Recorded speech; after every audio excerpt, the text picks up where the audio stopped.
Hi, sleeping for hours family. Before you sleep, please subscribe to our channel so you don't miss our nightly videos. The room is quiet, the world outside dimming, and you're settling in. Picture a man in a midtown hotel, easing into a barber's chair, a towel folded at his neck, the clink of scissors against glass. It looks calm. No alarms, no hurry. Everyone in the room treats him like any other client, except he is not. To the newspapers, he is a symbol, a name whispered with caution. To law enforcement, he is a file thicker than a brick. To the people who punch a clock on the docks, he is a presence they feel even when they can't see him. Before that chair, before that afternoon, there was a boy standing at a harbor in Italy, watching ships that promised other lives. He would cross an ocean, reshuffle his name, and learn the power of silence and loyalty in a city that made fortunes and broke them in a single day. This is his life the way the record allows it to be told, documented, reported, argued over without glamour and without gore, a biography of choices and consequences. Breathe in, let the night hold you, and come with me to the pier where it begins, with crates, cold wind, and a teenager determined never to stand in a hiring line again. He was born Alberto Anastasia in 1902 in Tropea, a hill town on the Calabrian coast, where stone paths twist toward the sea and families count the seasons by harvests and storms. There were many children in the house, too many mouths for a modest wage to feed easily, and all of them grew up fast. Boys learned toughness not from coaches, but from work. The ocean was a boundary and an invitation. By his late teens, he followed the call that so many chased North America, the place where a strong back and nerve might turn into steady money. Brooklyn's waterfront didn't look like anyone's idea of easy. Early mornings meant fog that could wet your bones. Afternoons meant the stink of fish and rope. And nights meant men arguing over slots in a line known as the shape-up. Foremen chose who would lift, push, stack, and carry, and there were never enough spots. Favors mattered. So did muscle. Young Umberto, not yet Albert, got by speaking with his hands when words failed him. English was new. The rules were unwritten. He learned quickly that the docks were a marketplace for everything labor, influence, and fear. New York in the early 1920s was loud with ambition and money, and it had a dark economy to match. Prohibition pushed liquor out of bars and into back rooms, through alleys and across rivers, giving rise to networks that blended the old-world bonds of immigrant neighborhoods with modern logistics. On the pier, that meant certain crates vanished, certain deliveries arrived, and certain men were paid to look the other way. The line between union discipline, private enforcement, and outright crime was thin. Umberto learned that line, then stepped over it, and not by rumor alone. In 1921, after a confrontation turned deadly, he was arrested and convicted of murder. He was young, and the court sentence was severe. He faced the worst punishment the state could give. The months on death row were a cold wake-up that never ended. He was not a big man yet, not a boss, not even a figure of note beyond the pier and a case number. He waited. Appeals were filed. Lawyers argued over procedure and evidence. Key witnesses recanted or vanished, a pattern that would repeat in his life. Within roughly a year, the conviction was overturned, and the case collapsed, and the state released him. No one wrote hymns about it. He walked out with a new appreciation for lawyers, judges, newspapers, and chance. He also walked out with a reputation that he was dangerous, that he had friends, that he could survive. Back on the waterfront, he returned to the shape-up lines knowing he didn't want to stand in them any longer. He began to drift from simple dock work to the world that managed dock work. He found the men who kept books, set fees, placed foremen, and decided who unloaded fruit, coffee, and wool. It wasn't just muscle now. It was influence. He attached himself to more experienced figures in Brooklyn who were shaping a citywide underworld. He met men like Frank Scalise and Joe Adonis, people who moved quietly through social clubs, union halls, and cafes, and who were close to rising power brokers like Lucky Luciano and Frank Costello. In this circle, he Americanized his name to Albert Anastasia and began climbing from enforcer to organizer. The city was changing, and so was its criminal map. Old Sicilian bosses who believed in rigid hierarchies were being challenged by a younger, business-minded group that saw opportunity in cooperation, standardization, and making violence a last resort rather than a daily habit. But the transition didn't happen without bloodshed. The early 1930s brought the Castellamares War, a brutal feud between factions led by Joe the Boss Masseria and Salvatore Maranzano. Albert stood with the younger coalition that eventually toppled both old bosses. Historians and reporters have long tied him to the decisive stage of that conflict. Accounts vary. Witnesses are gone. Many details remain disputed. What's broadly agreed is that he was in the camp that helped end the war and usher in a new order. The war's aftermath brought the Commission, a governing council that served to arbitrate disputes and coordinate business among families, a pragmatic structure that favored profit over chaos. In that restructuring, the Brooklyn faction that controlled much of the waterfront came under the formal leadership of Vincent Mangano. Albert became a key figure in that family's operations, effectively serving as the strong right hand, the man who could ensure that decisions made in quiet rooms would be felt on noisy piers. The waterfront was the family's backbone. If perishables rotted on the dock, grocers lost money, ships missed schedules, and insurance rates jumped. If things ran smoothly, everyone got paid and no one asked too many questions. Albert handled compliance. He was the person a shipping executive might call when too many crates vanished or when union elections seemed unusually tense. He could deliver peace at a price. Those years sharpened his instincts. He learned how to balance talk and force, how to use the nonviolent tools first pressure, persuasion, blacklists, and how to reserve harsher options for moments when his reputation alone no longer worked. That reputation grew. The press would later crown him with names that turned him into a symbol, and law enforcement would detail case after case in attempts to convict him for killings they were certain he ordered or approved. His arrest record filled with accusations ranging from assault to homicide. Yet case after case fizzled. Witnesses withdrew. Jurors had doubts. Files closed. Prosecutors fumed. The pattern was clear, and it aggravated the city's reformers. This was a man shielded by fear and by a code that punished talk. At the same time, his older brother Anthony rose as a powerful figure in the International Longshoremen's Association in Brooklyn. Through the union, real power could be exercised in daylight: who loaded which ship, which pier got overtime, which company's cargo moved first in freezing rain. For workers, that control could mean the difference between a full week and an empty table. For officials, it meant dues, influence, and, for the corrupt, side money. Albert and Anthony formed a formidable tandem, one foot in the union, one in the underworld, each reinforcing the other. The brothers' sphere stretched from pier sheds to back offices, and their authority was understood without the need for loud speeches. As the new order matured, a specialized service formed to enforce its will. It was never a company with a sign, never a unit with uniforms, but everyone understood what it did. The press labeled it Murder, Incorporated, a grim brand for a network of hit teams drawn from Italian and Jewish neighborhoods. Brownsville Boys, East New York Toughs, and Brooklyn Soldiers managed by racketeers like Louis Lepke Buchalter and overseen, on the Italian side, by seasoned figures such as Albert. Its purpose was simple. If you broke a deal, endangered profits, or defied orders, a message would be sent. The group operated across state lines, specializing in silence and speed. Later testimony from insiders would name Albert as a supervisor and liaison who could greenlight or veto work. He did not write memos. He didn't have to. A word at the right table set events in motion. None of this made him a folk hero. For people on the receiving end, rival enforcers, shopkeepers paying for protection, union dissidents who believed they could push out corruption, it was intimidation and fear. For city officials, it was an ongoing fight against a shadow economy. For the newspapers, it was front-page material that sold papers but also shaped public outrage.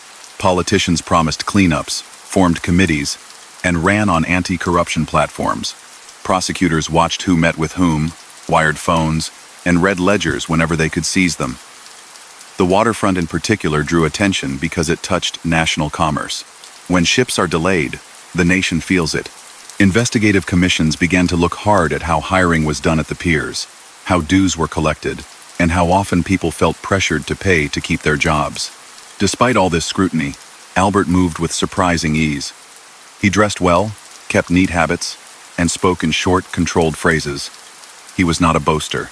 He preferred private clubs to public restaurants, and he carefully cultivated allies beyond his immediate circle, businessmen who appreciated reliable service, politicians who needed votes, and gangland peers who valued discipline. In the broader syndicate structure, he often aligned with Frank Costello, a leader who favored accommodation over chaos and saw the long game in gambling and unions rather than wild street warfare. Through Costello and others, Albert's influence reached beyond Brooklyn. He learned Florida winters could be profitable, and that certain casinos and clubs welcomed investors who could keep peace. Yet he never really left the docks. That part of the city remained his anchor. On the pier, a reformist named Peter Panto began organizing against corruption in the late 1930s, arguing that workers were exploited by both bosses and crooked union officials. Panto's campaign struck at the heart of the brothers' control. In 1939, Panto vanished. Years later, his body was found, and multiple informants, including future state's witnesses, connected the disappearance to the same enforcement machine that Albert helped manage. Prosecutors suspected him personally of ordering or approving such acts, while others pointed to his brother's union interests as motive. Cases were built and broken. In this instance, like others, the people most able to testify either refused or failed to survive long enough to take the stand. Albert denied involvement through his silence. The only reply he typically offered: for the public, the lesson was harsh. Speaking out could be dangerous. Building a clean case could be even harder. By the end of the 1930s, Murder, Incorporated, had become as notorious as the syndicate it served. Eventually, the state found a way in. Brownsville's Abe Rellis, one of the organization's key fieldmen, turned informant. In exchange for leniency, Rellis mapped the structure and attributed dozens of killings to orders from top figures, naming Lepke Buchalter and others, and placing Albert in oversight roles. Indictments multiplied. Trials drew crowds. It seemed like the end of an era was near. Then Rellis died while in police protection, falling from a window of a seaside hotel in 1941. The official report called it an accident. The city laughed darkly, coining a bitter line: the canary who could sing but couldn't fly. With Rellis gone, cases weakened. For Albert, it was another escape, not from a courtroom's verdict this time, but from a witness's voice vanishing into the night air. The war changed the cadence of life in every borough. Ships needed to move without sabotage. Rumors and later accounts, some in official files, some in memoirs, described a quiet arrangement between naval intelligence and underworld figures to keep the docks safe, known informally as Operation Underworld. The story goes that contacts in the Union and on the piers helped ensure there were no fires on ships, no bomb scares, no delays that could threaten supplies. Albert's name and his brother's surface in those accounts as people who could deliver the calm the Navy wanted. Documentation is partial, memories are contested, and many participants took their secrets with them. But enough reporting exists to say the underworld's influence was tapped in a time of national emergency. Albert took a different step too. He enlisted in the United States Army during World War II. For a man with his record, it was a striking turn, whether driven by patriotism, strategy, or a blend of both. He served stateside, away from the front, and left the service with an honorable discharge. In 1943, during the war years, he became a naturalized U.S. citizen. The citizenship papers made official what his life had already proven he was, in all the ways that mattered: a New Yorker, with all the ambition, nerve, and contradictions the city bestowed. What did service do to him? It gave him maturity's polish and new legitimacy. He could now stand in rooms where a criminal label alone would have barred him. He could speak of duty and sacrifice like any other veteran, and he could carry on with his business interests with a kind of shield that prosecutors found hard to pierce. He returned to the waterfront after the war and resumed his role as a key figure within the Mangano family. The money that moved across those piers, cash from gambling, protection fees, union dues skimmed by the dishonest, now gathered in his hands more swiftly than ever. The stage was set for his next transformation. He was no longer the young man who had stood in a death row cell, wondering if the appeals would save him. He had become a strategist within a complex enterprise, balancing the expectations of peers, politicians, and the people who labored under his shadow. His reputation, burnished by a myth-making press and a series of failed prosecutions, had grown into something nearly untouchable. Still, power in that world never sat still. It shifted with every friendship made or broken, every dollar earned or lost, every whisper that crossed a card table. And at the top of his own family, tension was building, because two strong men rarely share one throne for long. Close your eyes now and let the harbor fade. In the next stretch of his story, those tensions will snap, and Albert will claim the chair at the head of the table. He will move from enforcer to boss, from trusted lieutenant to lightning rod. Along the way, the list of accusations will lengthen. Extortion, labor racketeering, illegal gambling, bribery, and multiple killings ordered or sanctioned. The headlines will multiply, the alliances will harden, and the danger will grow in both directions for him and for anyone in his way. When you're ready, we'll pick up from there, tracing how a waterfront power struggle remade a family and set in motion the final chapters that led back to that quiet barber's chair. The city has that late-hour hush again. Shoeshine stands empty, neon thinning into ribbons on wet pavement, and the bridge lights pinned like stars against black water. Think of a closed door at the end of a quiet hallway. Behind it, a voice is steady, not loud, saying simple things that mean a great deal. No one is laughing. No one shifts in their seat. The man doing the talking has traded the pier's wind for tailored suits and rooms with thick carpet. But the lesson is the same. Who decides, who obeys, who eats well, and who goes hungry? Outside, cabs pass and radios murmur. Inside, a decade of tension is about to break. In the morning, the news will travel by phone line and headline, and every crew will read it the same way the map just changed. Years before that quiet hallway became his, Albert had learned the larger rhythm of the outfit he served. In late 1946, when the war's noise finally cooled, a circle of top figures met in Havana to discuss business, territory, and the new world that rationing and blackouts had left behind. Accounts place Albert among the Americans who crossed to Cuba for those days of cigars and strategy. The picture that emerges from memoirs and investigative reports is not of a free-for-all, but of a corporate retreat conducted by men who avoided paperwork. Hotels along the Malecon hosted private dinners. The names were heavy: Luciano, Lansky, Costello, Accardo, Lucchese, and representatives from New York to Chicago to Tampa. Gambling, narcotics policy, and labor angles were all on the table. Albert, the waterfront specialist who had proven he could translate decisions into outcomes, understood that the game was no longer borough by borough. The docks in Brooklyn touched Havana's casinos, Miami's tracks, and freight that moved through New Orleans. He returned from those talks with a sharpened sense of how his piece fit into the national machine. At home, he still served under Vincent Mangano, a cautious boss who had guided the family through the 1,930 storms. Mangano trusted tradition.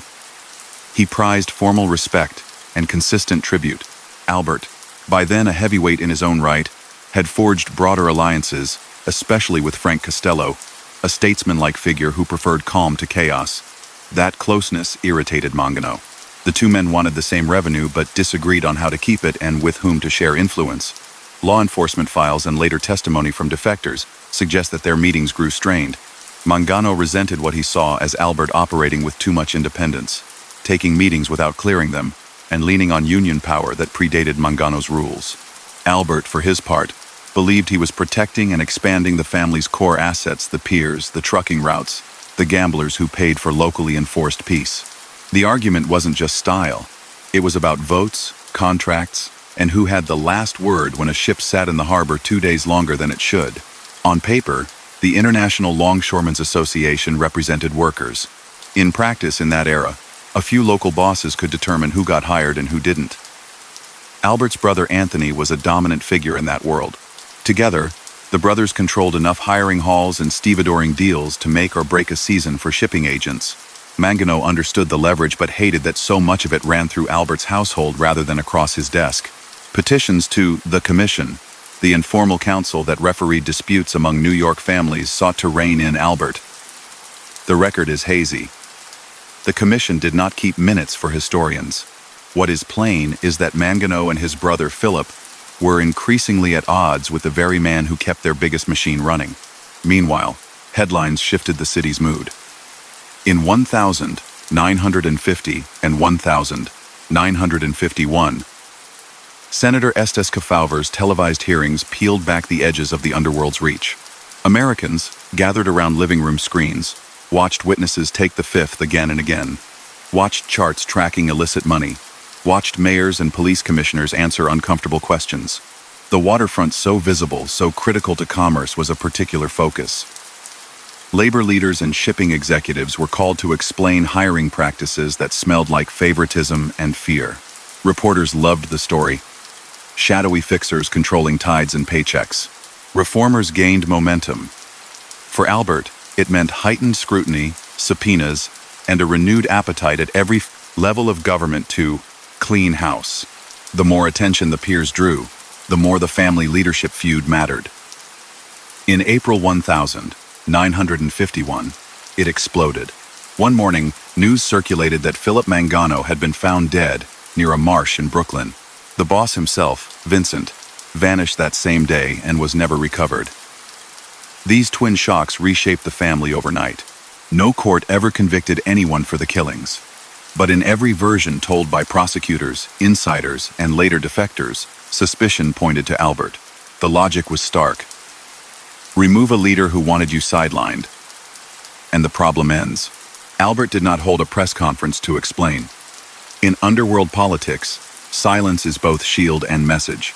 What followed was not an open war, but a series of conversations among peers whose approval mattered. Frank Costello and others supported Albert's elevation. He had the waterfront, he had soldiers loyal to him, and he had the credibility of a man who delivered.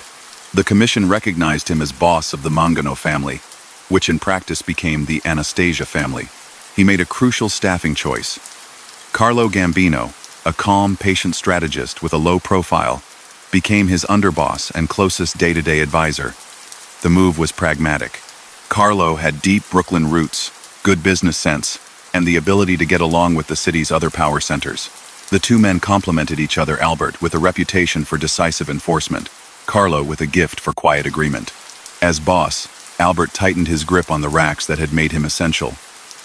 Stevedoring contracts, kickbacks from trucking firms, gambling revenue, and the flow of cash from union locals whose officers cooperated. Business was mostly about leverage, not spectacle. A shipping agent faced a delay. A phone call offered a solution. A rival bookmaker opened without permission. He received a visit and a new price list. None of this was unique to Albert. It was the operating manual for that era's criminal economy. What set him apart was the perception cultivated by newspapers and by fearful whispers that when he gave an order, it stuck, and that he was willing to make permanent examples. Some of those stories grew into legend, amplified by decades of retelling. Even stripped to their bare facts, they describe a man comfortable with final decisions. The government, determined not to be outmaneuvered again, pressed harder. New York State established the Waterfront Commission of New York Harbor in 1953, a bi-state agency intended to end shape-up abuses, vet hiring, and block individuals deemed unfit from controlling dockside jobs. Investigators marched into hiring halls. They audited books. They questioned foremen and rank-and-file workers about side payments. Albert's brother Anthony, long a union powerhouse in Brooklyn, found himself under cameras and under oath. Albert's name turned up repeatedly, sometimes indirectly through contracts and companies linked to friends, sometimes directly in testimony from rivals or reformers. He was portrayed as the figure behind the figures, the person you had to please if you wanted the harbor to run on time. He fought back the way men in his position fought back. With lawyers, with public calm, and with private reinforcement of loyalty where it counted. He also embraced a piece of paper that mattered. He had become a U.S. citizen during the war. That status blunted the government's most powerful immigration tool. Prosecutors still probed his application for omissions or misstatements, looking for grounds to strip the certificate. Tax agents ran numbers, combed through property records, and tracked income that could not be reconciled with reported wages. These efforts created headlines and headaches. They did not produce the one thing that had eluded the state for 3 decades, a conviction that stuck him in a cell for good. The public's appetite for reform found a broader target in 1952, when a young Brooklyn salesman named Arnold Schuster was shot dead weeks after he had helped police capture the famous escape artist Willie Sutton. A witness claimed Schuster was killed for being a citizen who cooperated. Months and years later, an allegation surfaced in informant testimony that Albert had ordered the punishment simply because he despised informers of any kind, even outside his own world. The claim was widely reported and remains part of his lore. No court proved it. No jury weighed the charge against him. The case is one of many in his orbit where rumor, suspicion, and rage fused into a narrative that made sense to some and sounded implausible to others. Whether true or not, the murder sharpened a line in the public imagination. There were people who acted above any law but their own, and they were not shy about making that known. If the outside pressure rose, the inside chessboard shifted too. Albert stayed closely aligned with Costello, whose influence kept the city's sprawling enterprise from fracturing. Vito Genovese, back from years in Italy and intent on taking the top spot, resented Costello's power and saw Albert as an obstacle. He preferred a lineup in which Albert was gone, the waterfront flowed through someone more predictable, and his own family dominated the commission. Carlo Gambino, the quiet underboss at Albert's right hand, maintained friendships across the aisle, including with Genovese. In those years, Gambino's patience and ability to avoid unnecessary conflict made him acceptable to everyone. He rarely raised his voice or showed his cards. It was not yet obvious that his patience was a strategy. In the press, Albert collected nicknames that did him no favors with juries. Lord High Executioner tied him back to the brownstone years of Murder Incorporated, even though that crew had been smashed over a decade earlier. Mad Hatter painted him as hot-tempered and impulsive. Neither label captured the daily work that actually made money. Mundane continuity bookmakers paying on Fridays, trucks turning left instead of right because that's what the permit allowed, a foreman nudging a list so that the right men worked the right pier. But nicknames matter. And in the courtroom of public opinion, they stick harder than testimony. Politicians campaigning on reform quoted them freely. His personal life stayed in the background by design. He kept family and business separate. He ate at known restaurants but preferred the same tables, the same routes, the same small group for company. He favored tailored clothes that signaled success without flash. He paid attention to small graces tips for maitre d's, a polite nod to doormen, and expected precise respect in return. The image mattered, not to impress strangers but to reassure allies that he controlled himself, even if the stories said he could lose his temper when crossed. As boss, he expanded his reach south. Florida's winter season needed stability, and the clubs and tracks around Miami and Hallandale benefited from New York peacekeepers. Associates of Albert invested in rooms where the floor shows were steady, and the cards were honest enough to keep patrons happy. He also maintained interests in Havana through contacts made years earlier, though the island's politics would soon tilt hard and make that ground unstable. Again, the point was not glamour. It was consistent, enforceable percentages, the kind that paid legal bills and bought new houses while leaving as little trace as possible. On the waterfront, the new commission's slow grind changed the old shape-up routine. Hiring cards were checked. Backgrounds were reviewed. The most blatant abuses men paying to work. Penalties for disloyalty grew harder to hide. That didn't end corruption. It made it subtler. Companies shifted to no-show jobs billed through intermediaries. Paper companies appeared in the middle of legitimate contracts. Union elections became less obviously rigged, but still landed on the same slate of names. Reformers took victories where they could, and learned how resilient a well-rooted system can be. Albert adapted too, valuing the allies who could pass scrutiny and pushing out those who invited heat. The city's other rackets went on. Policy numbers rolled through barbershops and candy stores. Gambling houses ran at a low hum in basements and back rooms. Construction deals acquired extra costs that disappeared into pockets. Loans carried terms that were not negotiable. Each of these lines had a manager, a collector, and a process for settling disputes. Sometimes the settlement involved a handshake and a reduced bill to save a customer who might be useful later. Sometimes it involved a warning, and sometimes, according to prosecutors and later informants, an order moved that ended the problem permanently. Even then, the details mattered: the quiet street chosen, the timing that produced no witnesses, the cleanup that left detectives with questions and nothing to charge. In nearly every such case tied to his name, files tell the same story. Suspicion, a theory, a parade of unsworn statements, and an empty defense chair because no one had the courage or the interest to testify. While he managed the daily flow, a bigger storm gathered in the city's ruling circle. Genovese, impatient with Costello's hold on the commission and with Albert's voting weight, pressed his advantage. He courted allies. He promoted men loyal to him. He quietly promised peace and opportunity if the deck were reshuffled. The alliances were subtle enough that the newspapers only caught their outlines, but those closest to the table felt the temperature change. Anecdotes from that period describe Albert as alert, less visible in public places where he once felt secure, more focused on keeping his friends close and his enemies closer. The man who had risen by enforcing other people's rules now had to defend his own. Legal pressure ticked on. Prosecutors brought contempt citations for unanswered grand jury subpoenas. Tax cases were threatened and sometimes filed, then withdrawn, when numbers didn't add up or witnesses weakened. Efforts to tie him formally to the Panto disappearance resurfaced, fueled by reformers who refused to let that case die. Some of the men who had served under murder, incorporated and survived prison or change of heart surfaced in police statements, searching for deals of their own. Each time, defense lawyers dismantled credibility or raised enough doubt to keep Albert in his own bed at night. He had built his professional life half in shadow, and shadows are a lawyer's friend. He did not claim to be untouchable. In conversations remembered by both friends and enemies, he acknowledged that the life carried only two endings: a cell or a cemetery. He believed he could manage the first by staying disciplined. The second, he treated like weather a possibility, not to be feared but to be factored into every step. He moved with short escorts, varied his schedule, and kept appointments tighter than before. He noticed who stared too long and who stopped coming around.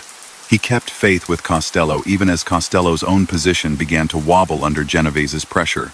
The city's mood in the mid-1950s was complicated. Reformers had scored wins, but corruption was not gone. The economy was strong, suburbs sprouted, and television brought everything wars abroad, trials at home into living rooms. In that mix, the figure of the mob boss was both feared and weirdly familiar. Actors played versions of him in films.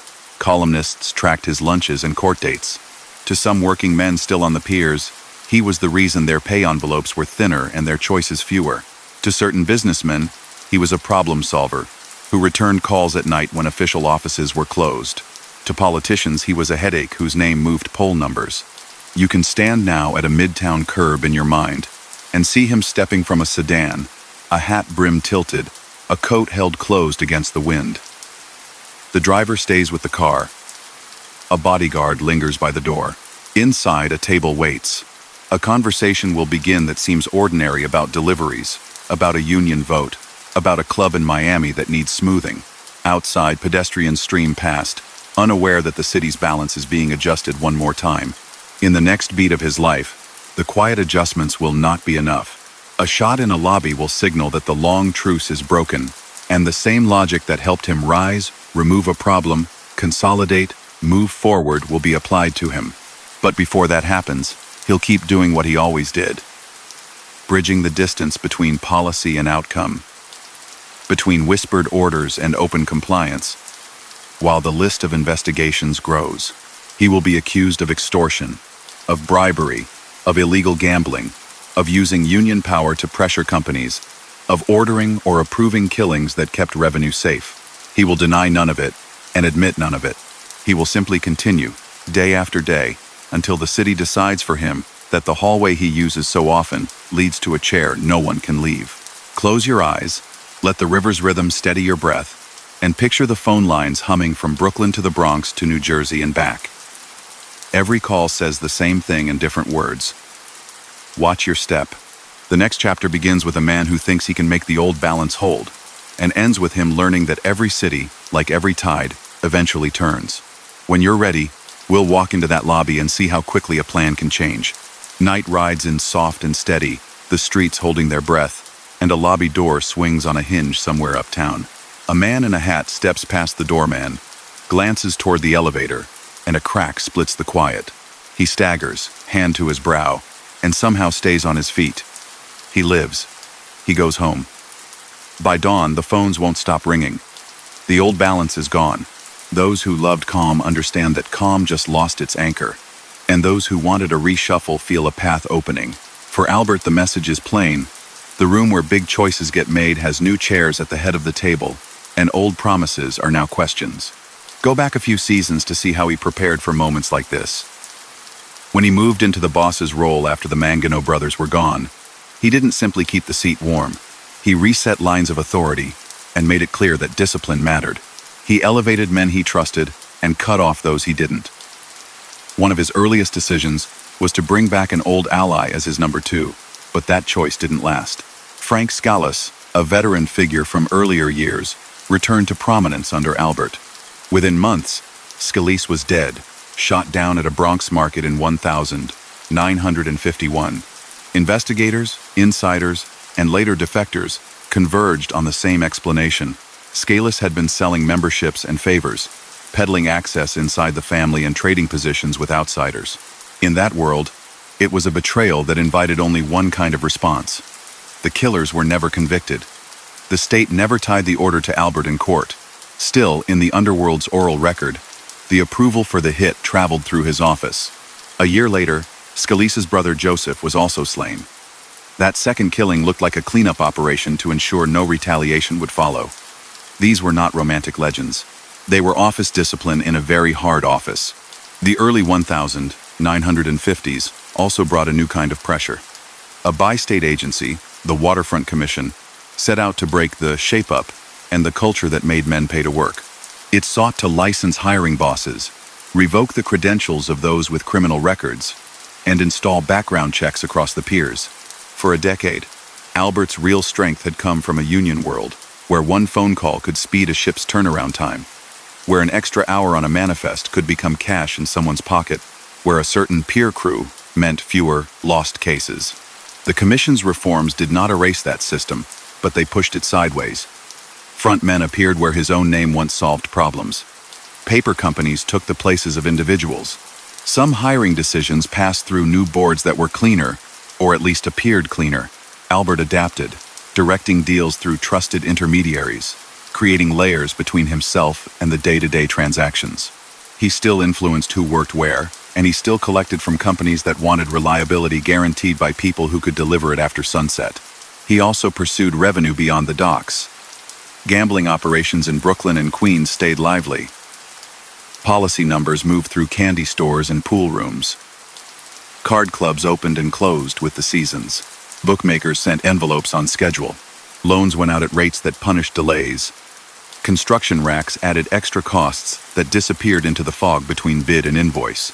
The city's entertainment circuits, nightclubs, after-hours rooms, and later the winter circuit in Florida, welcomed investment from people who could supply security the legal way and the other way. In each lane, Albert had managers, collectors, and mediators. When a dispute arose, he preferred settlements that kept money flowing. When that failed, force followed. He didn't brag about it. He didn't have to.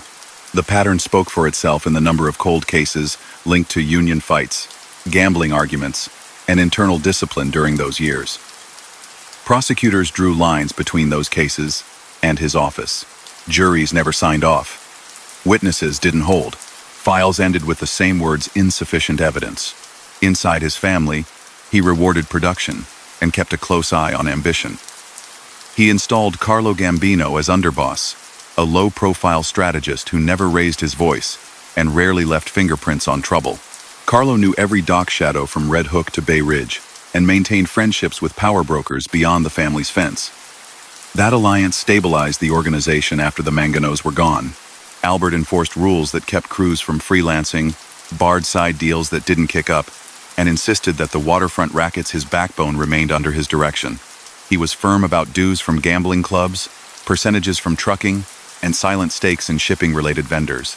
He built a money machine designed to survive raids and subpoenas by distributing exposure across layers of friends, companies, and relatives. The newspapers never softened. They loved to print his nicknames and rehearse his past every time his name surfaced in a subpoena. Lord High Executioner, a tabloid tag born from the murder. Incorporated. Years. Rolled off typewriters easily. Mad Hatter, another media invention, suggested impulse and heat. Neither label captured his habit of steady, measured speech, his methodical appointments, and his reliance on private influence, rather than noisy displays. But the labels stuck, and in politics, sound bites matter. Reform candidates quoted them at rallies. Citizens who had never seen a peer up close recognized the name from headlines alone. All the while, his brother Anthony remained a force on the Brooklyn side of the International Longshoremen's Association.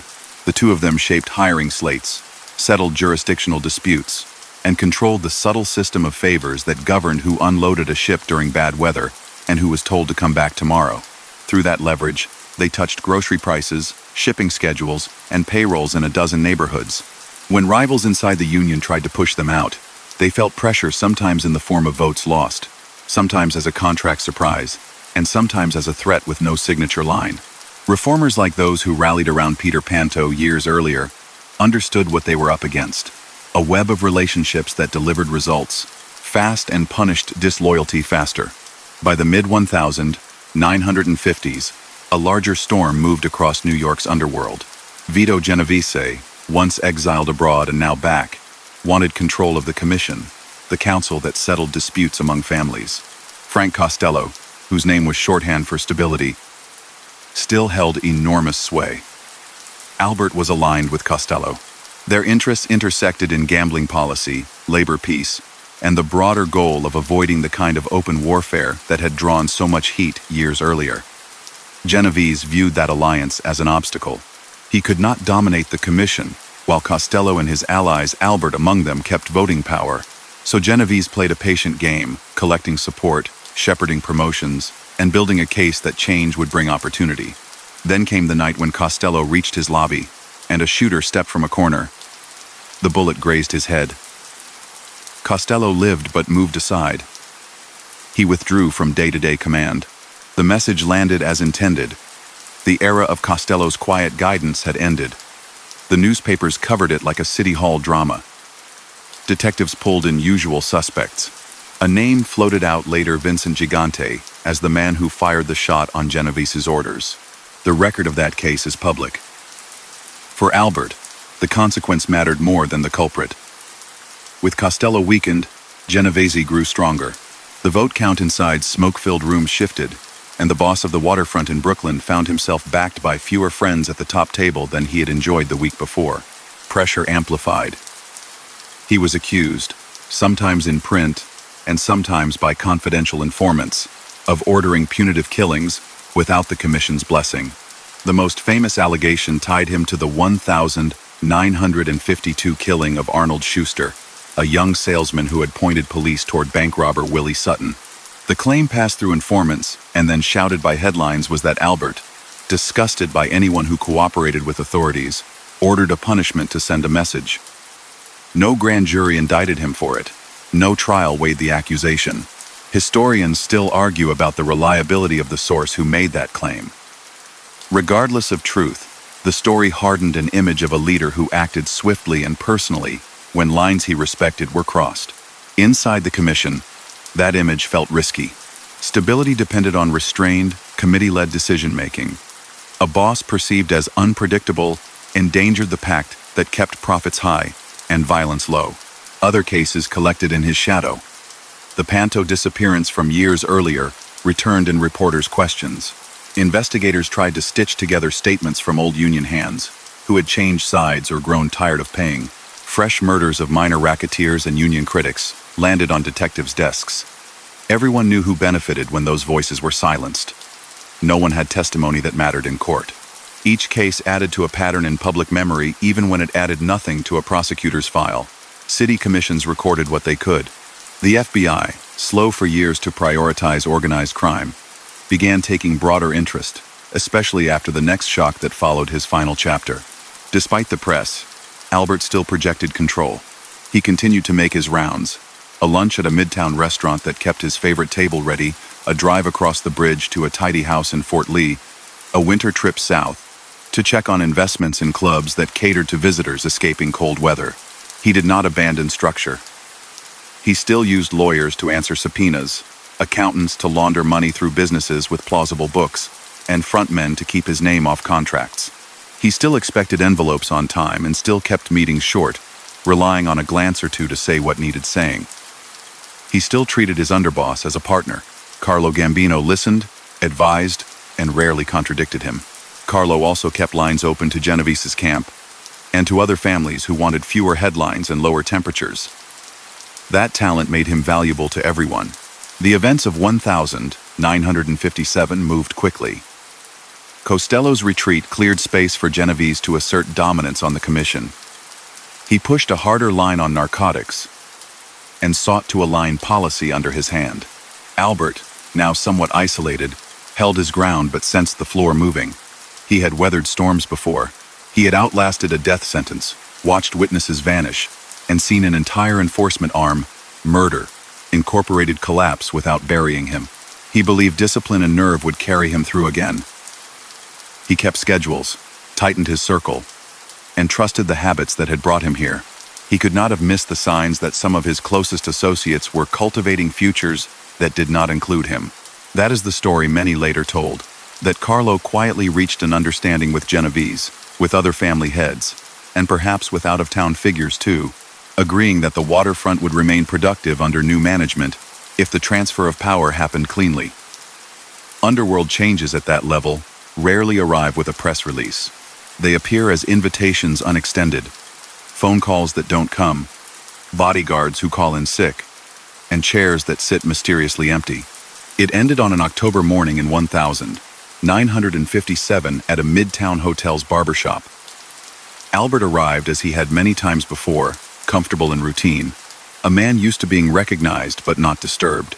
He settled into a chair. A towel lay across his shoulders. The room's ordinary sounds: scissors, soft conversation, a radio low in the corner filled the air. Two men in disguises entered and took positions. Shots rang out. In the confusion, Albert tried to move, then fell. The attackers fled. He died on the floor of that small room. There were no convictions for the killing. Theories multiplied. Many in law enforcement and in the underworld believed Carlo Gambino was the primary architect, with quiet support from Vito Genovese and approval from others on the commission who felt Albert had become a liability. Some accounts suggested the hit team came from outside his own family to avoid reprisal links, pointing to ambitious young men from Brooklyn aligned with another boss. Other versions said trusted insiders provided the timing and entry but left the actual shooting to hired outsiders. The truth never walked into a courtroom. The city reacted with its usual mix of fear, fascination, and relief. Front pages ran photos of the hotel and sketched his life in bold strokes: immigrant, longshoreman, enforcer, wartime soldier, union power, boss, and now casualty.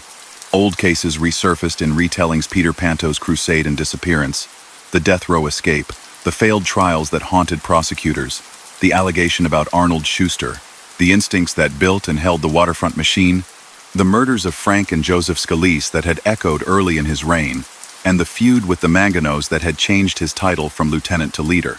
Editorials split between calls for deeper reform and weary cynicism about whether anything would change on the piers. Inside the organization he once led, the transition was swift. Carlo Gambino stepped up without obvious opposition. He had the right temperament for the moment. Quiet, unthreatening in public, effective in private.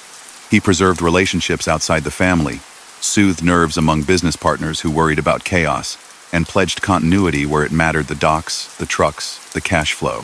He also believed in lower visibility and fewer headlines, a strategy that would define New York's underworld in the years after Albert's murder. For the men who labored on the waterfront, the daily grind barely shifted at first. Ships still docked, foremen still picked crews, envelopes still moved, though the names on the outside changed. Albert's death landed just weeks before a meeting in a small town in upstate New York exposed the national scale of the American underworld to the last doubters. Dozens of figures gathered at a house near Appalachian to discuss business and leadership in the wake of the shakeups. State troopers stumbled onto the event, blocked roads, and sent a wave of guests fleeing into fields and woods. The arrests and photographs that followed jolted the FBI into full public engagement with organized crime. The Bureau, which had long preferred to chase bank robbers and spies, now had proof that the syndicate was not a reporter's fiction. In a sense, Albert's end and Appalachian's blunder paired to change the federal response permanently. Wiretaps multiplied, informant programs expanded, and the legal tools used against racketeers became more sophisticated in the decade that followed. For those who studied his life, the ledger is complicated. He rose from a hiring line to a position where a glance could greenlight or kill a deal. He was accused of many killings, of running an enforcement arm that taught a generation how to separate order from chaos by fear, of siphoning union dues and company payments through committees and contracts that looked legitimate on paper, of bribing officials, of planting loyalists in key posts, and of maintaining illegal gambling and loan operations that hurt families who paid them. He also enlisted in the army during the war, aided anti-sabotage efforts on the docks according to multiple accounts, became a citizen, and ran his organization with a kind of cold professionalism that avoided reckless street fights. He was neither a worshipped folk figure nor a one-note villain in his own mind. He was a man who favored discipline, treated silence as armor, and viewed power as something you defend constantly with money, favors, and decisive action. In measured rooms where law is written, his record helped shape new approaches. States toughened labor oversight. The federal government built statutes aimed at racketeering enterprises, recognizing that prosecuting single incidents rarely touched the structure. Union reformers learned how to document pressure, not just complain about it. Reporters sharpened techniques for tracing shell companies and linking bank accounts to names held out of public view. At the same time, myths expanded, because a life like his invites storytelling. Films borrowed his outline, invented dialogue, and turned him into archetypes. Those stories sometimes dulled the harm his choices caused to ordinary workers who wanted a fair week's pay without side payments and fear. Other times, the stories made him a moral lesson in ambition without boundaries. If you look back across his years, a few constants explain both his rise and his fall. He believed control of labor meant control of money. He never confused friendship with loyalty to the system that fed him. He kept his circles small and expected results without debate. He exploited the gaps between agencies, jurisdictions, and laws. He understood that fear, applied sparingly and invisibly, could move more cargo than 10 speeches. And he never forgot the cold air of the cell where he waited as a very young man to hear a guard's footsteps that might be the last he would ever hear. That memory shaped the face he showed the world, calm, contained, and confident that he could bend moments to his will. Yet even the steadiest habit can't fix a tide that turns. When the commission grew uncomfortable with his style, when Genovese saw advantage in a reorganization, and when his own underboss found a way to inherit without a war, the same logic he had applied to others found him. Remove a problem, consolidate, move forward. In October 1957, that logic reached him in a barbershop. No trial closed the circle. No public confession told the whole plan. The city simply added another name to a long list and kept moving. You can picture the river again now, fairy lights sliding over the water. On the piers, men finish shifts, shake out hands sore from rope and steel, and think about dinner. Some feel relief that chaos didn't explode after the morning's news. Some feel nothing at all. Bosses change, work goes on. In club back rooms, a calmer voice replaces a sharper one, and the flow of envelopes finds different mailboxes. In law offices, agents file reports and prepare new warrants because the story isn't over. Albert's life ends there on the tile, but the machine he helped build keeps turning, quieter perhaps, subtler, and under new management. Close your eyes and hold that image a moment longer. The chairs around a table, some empty, some filled by men who learned from him and also feared him. His story is a bridge between decades, from the docks where muscle mattered most to the post-war city where paperwork could hide more than fists ever could. In the next stretch, the ripples from his fall will spread outward. A meeting in upstate fields will shake federal complacency. A new boss will refine the low profile into an art. The waterfront will keep its secrets a while longer, even as cameras and subpoenas multiply. And those who thought the night would grow calmer will learn that cities don't sleep. They only change what they dream about. When you're ready, we'll follow the aftermath: who rose, who stumbled, and how the harbor he mastered learned to run without him. Morning finds the city adjusting to a missing voice. On the piers, cranes still lift, whistles still call men to the next hold, and foremen still check lists with fingers cracked by rope and cold. In quiet rooms uptown, a chair sits empty, and the telephone on the credenza doesn't ring.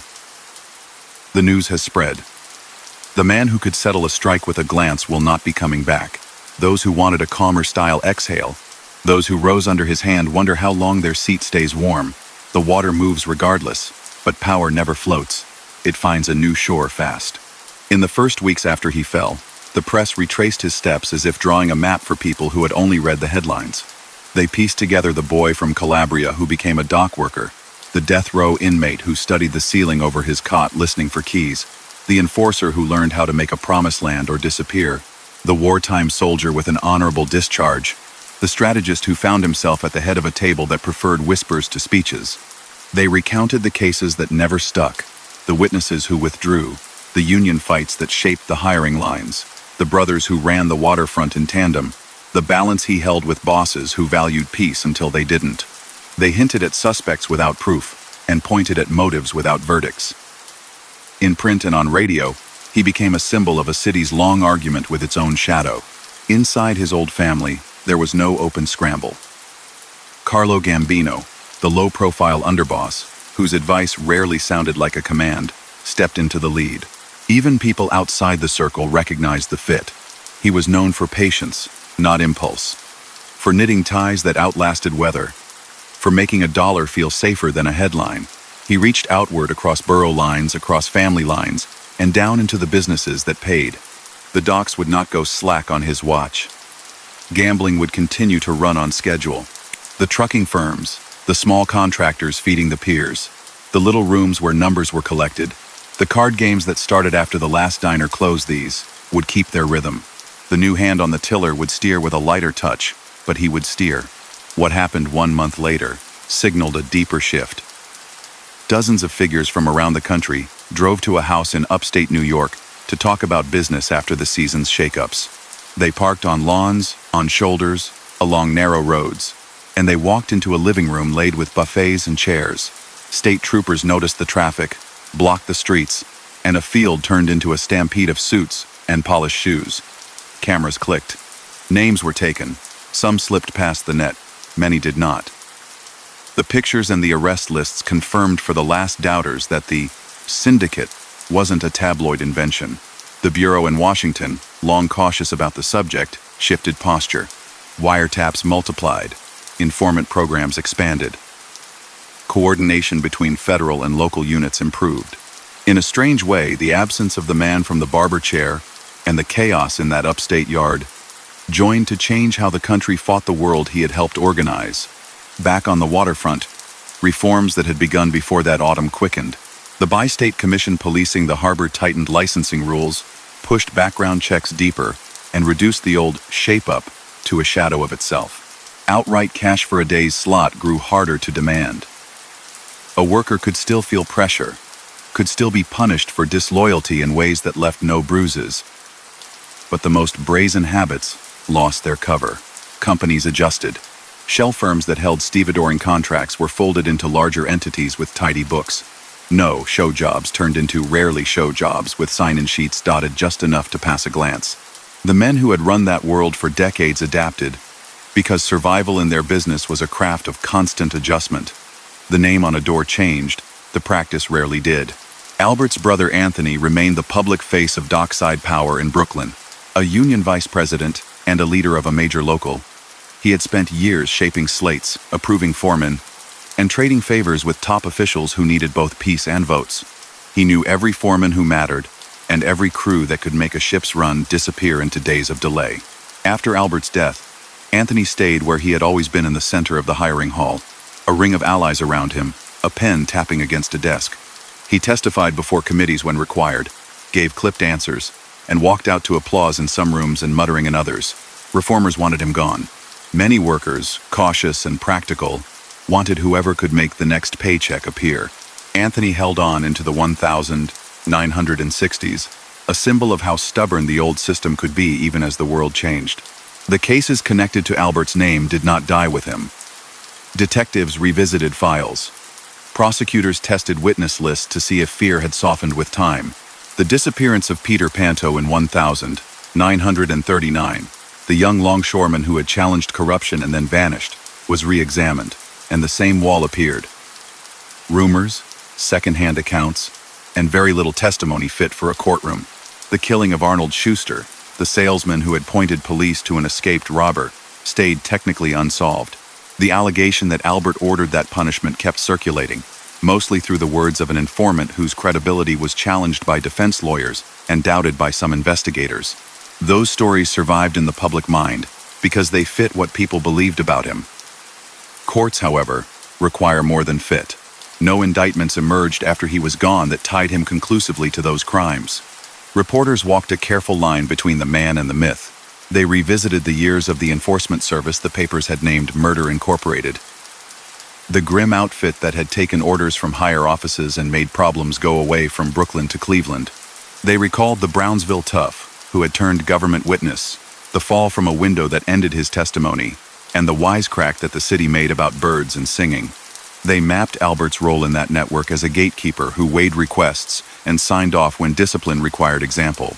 They pointed to the deaths of Frank and Joseph Scalise as proof that once he took the boss's seat, he enforced standards with permanent solutions. They separated what was laid at his door by enemies from what prosecutors and later defectors described with painful specificity. It wasn't a eulogy. It was a ledger. The ledger on crimes and rackets ran long. He had been accused, over the years, of extortion that turned clean contracts into machines for private skims, of illegal gambling operations that stretched from back rooms in Brooklyn to winter rooms in Florida, of loan schemes that put borrowers in a corner they could not exit, of bribery designed to place friendly faces in offices that stamped approvals, and of thefts from cargo and insurance frauds disguised as unfortunate losses at sea, of assaults and slayings used to keep men in line and rivals in fear, of steering union votes with intimidation and money, of using paper companies to hide stakes in businesses that touched the peers. In that line of work, none of these accusations were unusual. What was unusual was how often cases aimed at him didn't land. A mistrial here, a missing voice there, a witness who changed his story, a jury that didn't trust a paid informant piece by piece. The wall held. It held until someone decided to bypass the courtroom entirely. His death altered how the city's underworld did business. Gambino's style favored fewer public spectacles. He was not interested in nicknames or a press profile. He built alliances that reduced the need for dramatic lessons. He expanded interests beyond the docks, making room in trucking and garment work, and at the region's airports as air freight grew important. He kept the waterfront alive as a revenue stream, but he understood that containerization, the new method of stacking sealed boxes on ships, then onto trains and trucks, would shrink the number of hands needed to move cargo. That change, which accelerated through the 1960s, quietly undercut the old neighborhood hiring powers. Ships shifted to New Jersey's deeper, more modern terminals.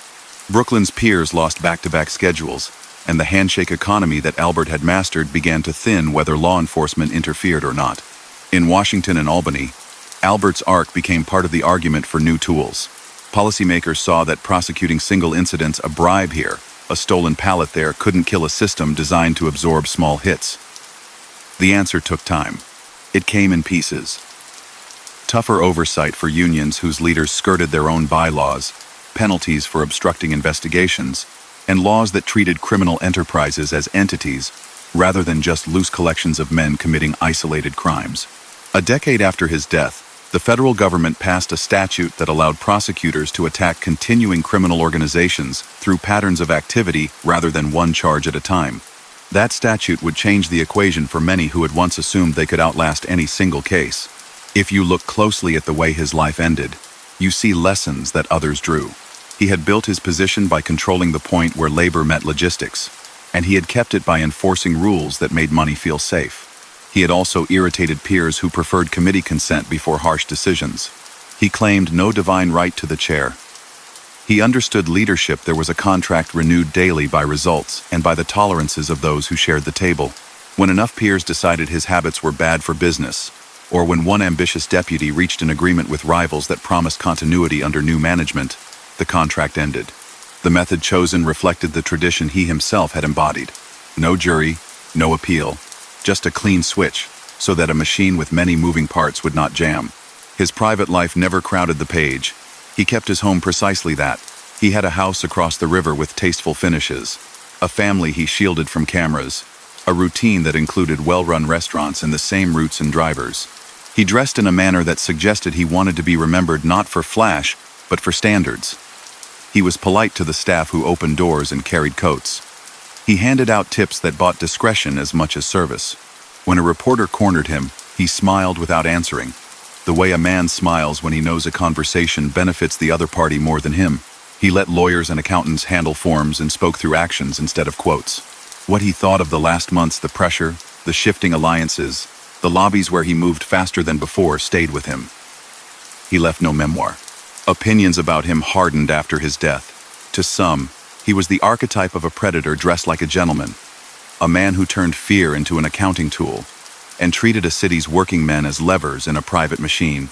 To others, especially in the era when unions were often painted with a single brush, he was proof that reformers had a point when they said oversight mattered. In certain neighborhood lore, he remained a name whispered with a mix of awe and warning. The guy who didn't talk, who didn't blink, who could settle a problem by sundown. Popular culture borrowed his outline. Scripts echoed a barbershop and a sudden end. Characters who combined elegance and ruthlessness carried a trace of him. Those echoes molded public memory as much as any archive. It's worth pausing on the chasm between myth and record. Hollywood loves stark colors, saint or monster, brilliant or unhinged. The files show something less cinematic. A professional who understood logistics and psychology, who ran an enterprise that mixed illegal and legal revenue streams so tightly that untying them took teams of auditors, who held power by balancing promises with consequences, who adjusted to reform by moving one layer deeper into the paper, and who sometimes, according to sources that varied in reliability, reached for quick answers that our system calls murder. He didn't operate alone. He worked within a structure that rewarded his temperament. The peer men who paid to stay on the list met an agent of that structure. The businessmen who called him after dark asking for smooth sailing met another face of the same machine. When people credit or blame him for what happened in those years, they credit or blame an entire ecosystem that he happened to run well. In the early 1960s, as Anthony aged and as containerization advanced, the harbor changed tone. Some of the old sheds grew quiet. Youths who once watched fathers and uncles jog to the shape-up learned that the future on the river lay across in New Jersey. New forms of oversight took root. The loudest reformers aged too, their victories tempered by the stubbornness of habits that wealth and fear had reinforced for a generation. The Anastasia name, once a password to many rooms, became a reference point for journalists and historians writing about a vanished style. Remember when? Began more sentences than, what now? That is how cities work. Eras fade while their consequences persist. You can stand on the sidewalk outside the Midtown Hotel where it ended, and hear taxis and conversations, and the clatter of plates from a diner around the corner. People pass who know only the outline. Man, chair, shots, a mystery, a new boss. What doesn't show on the glass is the long practice that made that moment possible. The boy on the dock watching who got picked and who didn't. The cell where appeals came in at the last moment. The meetings where he learned to lower his voice and let others talk. The years of translating quiet directives into payroll changes nobody could trace. The discipline that kept his face off receipts and his name off contracts. The respect he demanded and received until the group decided another style would reduce exposure. If you flip through the old case files, you see the same words recur. Extortion, racketeering, conspiracy, labor bribery, interstate transport of stolen goods, homicide. You also see insufficient evidence, witness unavailable, complainant declines, jury hung. He seemed to live at the point where fear erased black ink. That does not make him innocent of what people blamed him for. It describes the tension between oral power and a justice system that requires paper proof. After he died, the paper proof did not magically appear. What changed was the appetite and the tools to dismantle the networks he helped perfect. Men after him went to prison on cases built from wire recordings, ledger analyses, and the patient work of witnesses protected long enough to tell their story. He didn't face that full arsenal. Timing is a kind of luck. His story, told start to finish, is not a parable with a neat moral.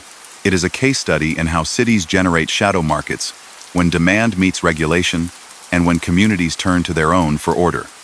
Because official systems feel distant or corruptible. He exploited that reality. He didn't create it. He also fed it, taught it to endure, and proved that a person with a steady temperament could ride its currents for decades. The bill came due in a chair that people remembered because the setting was so ordinary. That sameness, no alley, no flashing siren, just a towel and a mirror threw into relief how everyday the extraordinary had become. You can rest now with that in mind. The harbor's sound carries through the night, slower than rush hour, steady as breath. Somewhere a ledger is being added, a contract renewed, a deal concluded with a handshake nobody photographs. Somewhere else a young organizer is reading about a man like Albert and deciding that sunlight is the only answer to such shadows. In the years to come, federal agents will use new statutes to take down men who copied his blueprint. Union Democrats will push for bylaws that keep local offices from becoming private fiefdoms. Business will move to ports and methods that leave less room for the kind of informal control that made his name powerful. In the next stretch, we'll follow those ripples. We'll watch how Gambino's smoother rule recalibrated the city's balance, how Anthony's era on the piers ended, how movies and books turned facts into fables, and how the law learned to write for a foe who didn't sign anything. We'll also return to the open questions that keep historians comparing notes the truth in those most famous allegations, the degree to which wartime intelligence really made a pact with dockside power, and what, exactly, his final season looked like from inside his own circle. Close your eyes and let the city hum. The river turns whether anyone names the current. Night drifts in the way a harbor tide does, not with noise but with patient insistence. Windows glow one by one. A ferry horn sighs out on the water. Somewhere, a dishwasher hums and a radio plays the kind of song that calms a room. In that quiet, you can think about the way a city absorbs change.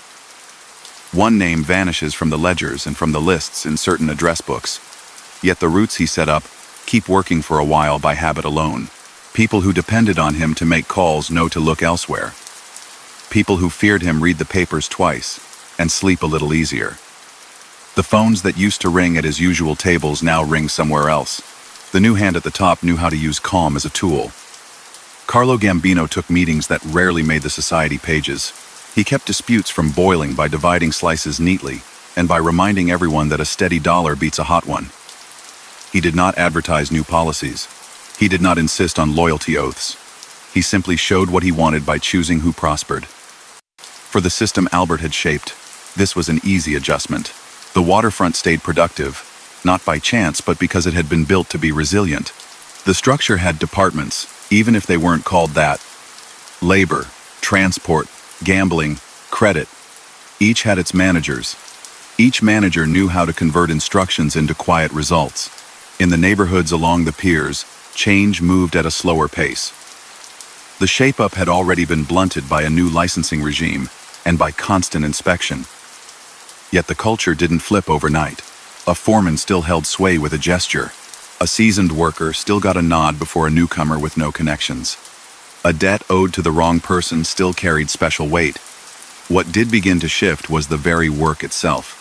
Huge steel boxes were appearing on dockside designs and in trade magazines, containers that could be sealed at the factory and eased onto a ship with one lift. That invention would change the balance of power in ports around the world. In New York, it meant fewer hands on deck, fewer pauses between load and unload, fewer opportunities to insert a private tax. The pier sheds that had once been crowded with crates and men would thin in coming years. Even a machine as well tended as the one Albert ran could not hold back that kind of change. His brother Anthony held on to his role through it all. He was the public face of dockside influence in Brooklyn, a union officer with years of practice answering questions without giving anything away. He sat in hearing rooms under bright lights and maintained his stance, acknowledging very little, denying anything that would open a door further. He still had the circle of allies who had grown up with him in the union world. For many workers, he was the one who could make a week's schedule make sense. For reformers, he was the obstacle that had to be moved before anything new could grow. Time, though, was the reformer neither side controlled. Anthony's strength waned in the early 1960s, and then it was gone. His passing marked the end of a particular era on the Brooklyn side of the river, the closing of a chapter that had been written in pencil and in code for decades. Law enforcement, armed with lessons from the last few years, advanced step by step. The Appalachian debacle had embarrassed agencies that once brushed off the idea of a national alliance. Now they coordinated across cities, compared notes on names and companies, and tried out tactics that would have seemed impractical before. Long wire intercepts, patient financial tracing, protection programs for witnesses who feared the consequences of telling the truth. The city's prosecutors worked with federal counterparts in a way that tightened nets around entire groups rather than single individuals. The understanding that one man could die and the income streams would persist forced a new approach: build cases that describe patterns, not lone incidents. That shift would eventually produce statutes designed to treat criminal structures as structures, complete with penalties that reached leadership even when they didn't personally touch a crime scene. Because he had died before those tools fully matured, Albert's own record in court remained sparse compared to the accusations attached to his name. His file was thick with arrests and thin on convictions. He had been seized as a teenager in a case that put him within hours or days of the state's harshest penalty before appeals undid the verdict. He had been detained and questioned dozens of times over the decades on suspicion of homicide, of conspiracy to assault, of fixing union elections, of skimming from stevedoring contracts, of bribing officials, of running gambling locations, of crossing state lines to manage illegal businesses, of managing enforcement crews that silenced critics.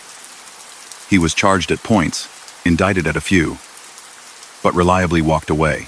The routine became a joke to some and a frustration to others. The man who slipped through because law requires evidence and fear makes evidence scarce. The allegations that survived him and still turn up in histories fall into a few themes. One was his role in the transition from the old world bosses of the early 1930s to the blended business-first coalition that followed. Reporters and memoirists placed him in the camp that ended the feud between Joe Masseria and Salvatore Maranzano, a civil war that terrorized neighborhoods and strangled profits. Some retellings listed him among the men who helped pull the final string stories that mixed fact, memory, and legend. What is solid is this: he stood with the group that favored order and a boardroom style of decision-making, a group that created a forum for settling disputes quietly. That choice shaped the next 20 years of his career. Another theme was enforcement. He sat close to the center of the enforcement wing the press named Murder Incorporated, a title designed to provoke outrage and sell papers, but not far from the truth in function. The network took unsolved cases off the board before they grew into threats. It took orders from higher offices, tracked targets across state lines, and delivered endings that left detectives with thin leads. Testimony from insiders later drew a line between requests for punishment, passed up from local crews or sent down by the council, and the liaison's nod that set work in motion. On the Italian side, that gatekeeper was often identified as Albert. It meant he might hear complaints from a half-dozen cities and choose which rose to a level that demanded a costly response. That work ended not because leaders suddenly turned humane, but because the state tore away the protection of secrecy with a witness who knew too much. When that witness fell from a hotel window, a large part of the government's effort fell with him. Albert benefited again from a silence he didn't have to request directly. The waterfront formed the third theme. With Anthony inside the union structure, and with friends in stevedoring firms and trucking companies, Albert could turn a dock into a lever that moved much larger machines. A slow crew could ruin a shipment of fruit. A missing forklift could make a cargo of wool expensive. An unexpected shortage of men on a rainy night could push a ship off schedule and jack up insurance costs. The ability to prevent those outcomes even more than the ability to cause them was worth money. Companies paid to keep their calendars intact. Elections in union locals became battlegrounds, because holding a gavel meant holding sway over who ate well, and who waited at home for a whistle that might not blow. Reformers called it corruption. Those who prospered called it service. He called it business, and protected it with the same blend of diplomacy and threat he used everywhere else. Connected to those three were the killings that shaped his reputation. The records most often cited include the 1951 murder of Frank Scalise, who had drifted into selling internal access and favoring outsiders, the murder of Scalise's brother Joseph not long after, which many understood as a move to prevent immediate retaliation, the disappearance of Peter Panto in 1939, a union reformer whose campaign challenged everything that kept the harbor under private control, and the high-profile, still officially unsolved killing of Arnold Schuster, a citizen who had helped police track down a famous robber, a case that an informant later claimed tied back to Albert's hatred of informers in any form. In none of these did a court convict him. In some, later defectors told stories decades after the fact, accounts that had to be sifted carefully for motives and memory's errors. Even qualified by caution, the pattern they sketch is of a leader who enforced with finality when he judged that money or authority were at stake. His reach extended beyond the river. Gambling dens and private clubs in Brooklyn and Queens sent steady percentages upstairs. Numbers, runners, lived by schedules and routes that kept cash moving and risk low. Loan offices that existed only on word of mouth carried terms that made repayment a discipline not easily shirked. Winter projects in Florida offered revenue when the Northeast slowed. Contacts in Havana made stronger during post-war trips that gathered top figures under one island sky, added a shine to the balance sheet until politics shifted there and made that ground shake under everyone. He kept his name off licenses, held property quietly, and placed intermediaries between himself and anything that could be audited. When investigators followed the money, they found trails that went in circles and led to men who either claimed ignorance or wore out the Fifth Amendment one answer at a time. There were also the lesser-known rackets that made a big machine hum. Construction sites where contractors weighed bids that included security costs, garment district deals that ensured trucks wouldn't be mysteriously delayed, neighborhood bars that paid to keep their numbers games from drawing raids, cigarette and fuel tax schemes that shaved pennies that added up to dollars. Each was mundane in its own way. Each fed the larger operation with fewer headlines than a spectacular crime and with far less risk. He understood that the safest dollar is the one that can pass for clean in bright light. He taught the people around him to think the same way. A complicated part of his story is the wartime chapter. The theory that naval intelligence reached out to dockside power to keep ships from burning or vanishing continued to appear in memoirs and histories long after the war ended. The documentation is partial, the participants are long gone, and some accounts contradict each other. Still, enough consistent details survive to sketch an arrangement in which Union leaders and underworld figures helped ensure a quiet harbor during a period when sabotage felt like a real fear. In the middle of that rumor and record stood the Anastasia brothers. Whether that episode grew in the telling or was as pragmatic as it sounds, a trait of influence for peace, it belongs in the mix because it shaped how the public sometimes saw him as a criminal who, for a time, aligned with national need. He also did something few in his world bothered to do at the time. He put on a uniform. His enlistment during the war did not erase his past and did not cleanse his future. It did add a line to his life that surprised investigators who looked at his file and expected only one kind of entry. He served inside the country and left with a clean discharge. He became a citizen, a status that closed a door prosecutors like to use when they can't build a grand case: deportation.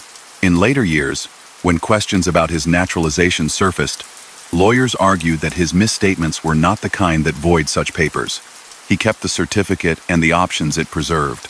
The public image that trailed him changed after he died, but not in the way it does when someone is forgiven. He stayed a symbol, useful to politicians who wanted to talk about cleaning up corruption, useful to writers who wanted a figure to anchor dramas, useful to anyone who needed a name to embody a city's double life. Movies borrowed his silhouette well-dressed, controlled, final when crossed, and threaded it into characters who mixed charm with danger. Books mapped the braids of union money and street muscle that made certain neighborhoods run on time. Academic studies used his career to illustrate how informal governance can fill gaps when formal institutions are weak or slow. In all of these retellings, the facts of his life share a stage with interpretations that reflect the storyteller's purpose. His end, as stark as it was, did not unlock a flood of courtroom truth. The men most likely to know the fine points had reasons to stay quiet, and the system they helped manage had new leadership that wanted fewer stories told, not more. A few details emerged: the timing of the attack, the simple disguises, the route out. The most widely accepted outline is that his underboss found common ground with rivals who had wanted a different style for a while, that approval was obtained among a small group that cared more about steady revenue than about personal affection, and that the job was given to men who could do it and disappear. Specific names vary with the teller. Decades later, you can still read versions that point to one crew and then another, each with reasons that fit their own history. The absence of a definitive case leaves room for claims. The broad logic remains the same. Remove the person whose habits you fear will bring heat, and do it in a way that doesn't start a war. What did his days look like in that final season? He was still visiting the places where he had long felt at ease, midtown rooms, where staff knew when to keep a table empty, houses in quiet neighborhoods where the lawn stayed neat and the curtains were drawn right, winter trips to where the air was soft and the investment reports were good. He was still receiving people who brought problems and left with instructions. He was still counting on loyalty out of long habit and out of the belief that he had earned it. He was still drawing income from routes that had been paved years earlier. He was, in a phrase, doing what he knew. The change was not in his schedule, but in the weather around him. Friends grew cooler, rivals grew bolder, and the space for error grew thin. There is an ordinary sorrow in every life, even ones that loom large in headlines. He had children who now had to walk through their days knowing a surname would follow them like a shadow. He had a partner who now had to handle the emptiness of a chair at a table and the sudden arrivals of men in suits with clipped questions. He had neighbors who had mixed feelings, curiosity, fear, a brand of respect that came from proximity to power, and sometimes relief. He was buried, his name carved into stone up on a hill where the city's noise sounds distant and everything looks smaller. The harbor he had dominated took a long time to truly change. It shrank not just because of enforcement, but because of global economics, new engineering, and the pull of deeper waters and wider roads across the river. The system he built worked best in a maze of sheds and side doors, with crews moving sacks by hand and clerks writing on paper that could be lost. Containers, cranes, computerized manifests, those leave less room for an extra handshake in the shadows. The machine adapted, as machines do, but it never looked the same after the 1960s. What stays after his story ends are the methods.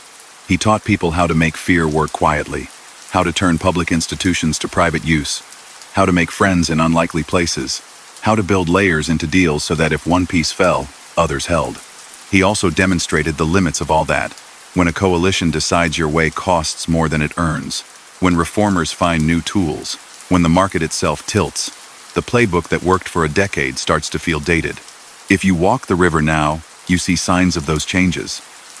Old pier houses stand like the hulls of ships run aground, their timbers exposed and weathered. Alongside them, parks spread out where loading docks once stood. Children play where foremen used to collect dues. Across the water, metal towers lift sealed boxes with a precision that leaves little space for invention. History lives in both views, the memory of men who lined up in the cold to work for cash they handed back, and the modern system that moves more with fewer hands. For the purposes of this night, keep in mind the ledger you asked for what he did, as the record shows and as careful accounts suggest.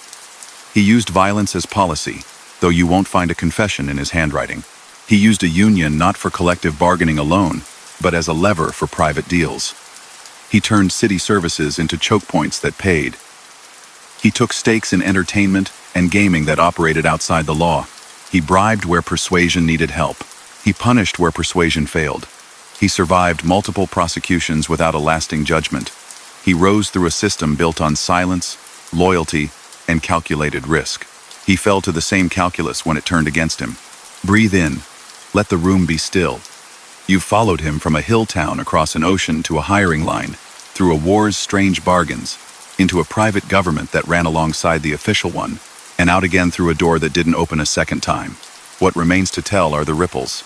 How the men who worked under him shaped the next version of the same map, how the laws written in response altered futures for people who tried to copy his walk, how his name turned into shorthand in courtrooms and classrooms, and how the public's picture of him blurred into a figure who sits in a chair while a towel is set around his neck. Close your eyes and listen to the late trains go by. In the next stretch, we'll look at those ripples carefully, where they landed, who felt them, and how far they traveled beyond the water he knew so well. Evening leans in with soft edges, and the city hums at a gentler pitch. Buildings hold the day's warmth. Streets calm after the last rush. In that quiet, the aftershocks of one life become easier to trace. A chair is empty, but the habits he set in motion still cut their grooves. The people who learned his way of keeping order don't forget it overnight. They adjust, save face, and continue, because machines like the one he helped build are designed to outlast individual hands. The new order under Carlo Gambino relied on steadiness. He favored fewer public moments and more carefully tended relationships. He met quietly with those whose votes mattered on the council that refereed disagreements, and he met just as quietly with the men who collected on Fridays in storefront back rooms. By rewarding the patient and sidelining the excitable, he reduced headlines and raised confidence. The waterfront kept its tempo, though it slowly began to change in ways no boss could prevent. In these years, the story of Albert's world shifted from personalities to systems, the laws that grew sharper, the technology that redefined labor, the narratives that took root in public imagination. Down by the river, the bi-state watchdog created in the early 1950s tightened its hand. Hiring cards were scrutinized, foremen were vetted, access to loading areas required paperwork that once seemed optional. The crudest version of the old shape-up men lined along a wall hoping for a nod lost ground to lists and rosters. It didn't make the harbor clean, but it made sloppiness risky. Those who had relied on open intimidation turned to subtler tricks. Payroll slots that existed mostly on paper, subcontractors with tidy ledgers and murky ownership, board votes that appeared democratic yet landed on the same names year after year. The language changed. The basic trade did not.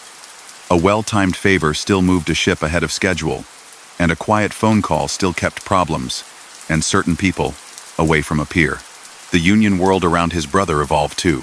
Anthony had been a power for decades on Brooklyn's side, a vice president of the International Longshoremen's Association, and the anchor of a large local that touched every berth from Red Hook to Bay Ridge.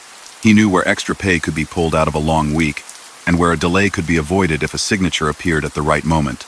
He weathered hearings, reform waves, and the temporary exile of the ILA from the National Labor Federation when charges of corruption piled up.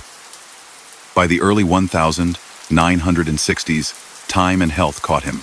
He died in 1963, and with him went a distinct style of dockside governance, one built on personal presence, dense networks of favors, and the confidence of a man who could walk into any hiring hall on the waterfront and find eyes lowering as he passed. As leadership changed, the economy itself rewrote the rules. The steel box standardized containers that could be sealed inland and lifted directly from truck to ship to rail arrived for good. The old sheds, where bales and crates sat for days, grew quieter. Fewer hands could move more cargo. The advantage moved west across the river to deeper channels and wider roads feeding new terminals in New Jersey. In that environment, the private tax that once lived in delays and missing pallets had less room to breathe. The Brooklyn piers, which had been a backbone of Albert's enterprise, became less central each year. His influence had always depended on the meeting point of labor and logistics. When that point shifted, it thinned the ground beneath the kind of control he had exercised. Beyond the waterfront, other rackets continued, adjusted, and sometimes expanded. Gambling houses kept a low profile and steady returns. Runners laid off risk to bigger banks that no longer had to sit in the neighborhood. Small loan offices built on personal pressure continued to operate in quiet storefronts. Construction and trucking brought new opportunities because building boomed and freight followed. The garment district, with its tight schedules and endless deliveries, remained fertile ground for those who could ensure that an essential truck never vanished on its way to a cutting room. Gambino's approach partnerships over posturing made these lines safer. He forged close ties with another family known for calm businessmen's tactics, and together they guided a relatively quiet decade. While the underworld smoothed itself out, government learned from past frustration. The spectacle in that upstate yard, where troopers interrupted a national meeting and sent dozens of well-dressed men running through fields, changed the federal posture. No longer could anyone in Washington dismiss the idea of a coordinated syndicate as tabloid fiction. The Bureau, now fully committed, expanded squads, built informant programs, and started studying ledgers with the same attention it once reserved for bank robberies. City prosecutors learned to think in patterns, not one-off charges. They followed fronts, bank accounts, and property records over time, instead of betting everything on a single witness. Another jolt to public understanding arrived in 1963, when a soldier from one of the city's big families, weary and under threat, chose to talk. On national television and in hearing rooms, he described a structure with a council, presidents, captains, and crewmen, and he used a name, an organization that had been called many things in rumor, but rarely described that plainly in public. He wasn't part of Albert's circle, but his testimony confirmed the outlines, the council's role, the way discipline worked, the expectation that killings, when they happened, were supposed to be cleared at the top. He identified bosses who had sat at the table in past years, a list that included the man with the barbershop ending. For the public, this was less about sensational crimes than about the revelation that the quiet government Albert had served and then led did exist in a form not far from what reporters had been sketching for years. In the legal world, strategy kept evolving. Prosecutors and legislators recognized that trying to pick off a single boss didn't stop revenue because the lines of income were woven through many hands. Cases built on one grand jury witness or on a single payoff often sank after a defense attorney found a way to discredit the source. The answer took the form of statutes that punished patterns. Over time, New York and then Washington moved toward laws that treated ongoing criminal operations as enterprises, allowing leaders to be held responsible for repeated acts by their organizations. The most famous of these arrived at the start of the 1970s and would later help dismantle crews by making the sum of their actions the charge, not just the parts. Albert never faced that tool. His successors did. As these shifts unfolded, the stories about him kept multiplying. Journalists traced his path from Tropea to Brooklyn to the commission, and back to a chair on a hotel floor, layering his life with insight and embellishment in equal measure. Authors with access to retired detectives and former associates gathered anecdotes. Some of those tales linked him to specific incidents with specificity that reads convincing. Others echo older rumors. Careful writers distinguish between what was proven, what was strongly suggested by credible sources, and what makes sense but lacks a document or a sworn statement. That line matters, especially with a figure as mythologized as he became. Still, even pared down to its most conservative outline, his record shows a man implicated in a long list of slayings, labor rackets, extortion schemes, bribery, and illegal gambling operations, and a man whose courtroom record remained light because the system he moved within punished those who talked and rewarded those who kept their heads down. The cases that hung unresolved around him did not resolve themselves after 1957. The Union reformer who vanished in 1939 became a name in hearings and articles, a shorthand for the risks taken by anyone who challenged dockside power. Officially, the file remained a cautionary archive. The salesman murdered after aiding police in a famous capture stayed a symbol of how far someone would go to stamp out civic cooperation. The allegation that Albert ordered that killing circulated through informants, and historians continue to argue about the chain of proof. His alleged role in the killings of Frank Scalise and his brother remained lighted by strong inference rather than a verdict. In a different system, these would have served as chapters closing with a judge's gavel. In his, they remained footnotes, weighted with probability. Inside his old family, now wearing the name of the man who replaced him, order grew more durable. The underboss he once trusted moved seamlessly into the role of head of the table, and he held that place for years, with a mix of caution and expansion. He balanced men from different boroughs, permitted a growing presence at the airports as air freight replaced some of the harbor's importance, and opened channels to new partners while lowering the temperature on disputes that in another era might have ended with sirens. He also learned from his predecessors last season: varied routes, limited public routines, minimal displays. If Albert had been a symbol of decisive force, his successor made a virtue of invisibility. That difference in style didn't erase old habits. It masked them.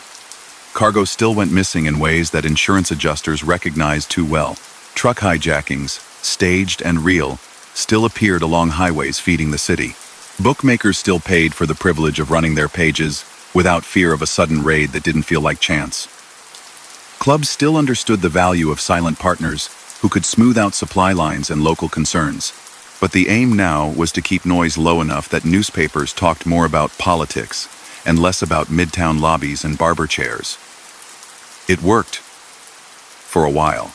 As for Albert's private legacy, it lives in smaller records, the property he held under others' names, the estate papers his family and lawyers filed, the place on the hill where his stone sits among many others, a quiet marker in a city that tends to forget fast.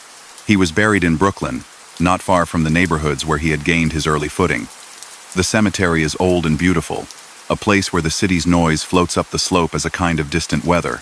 Visitors pass his name and think of photographs from 1957. Few think of the cold room on death row decades earlier, or the afternoons he spent learning to navigate men and rules on the docks.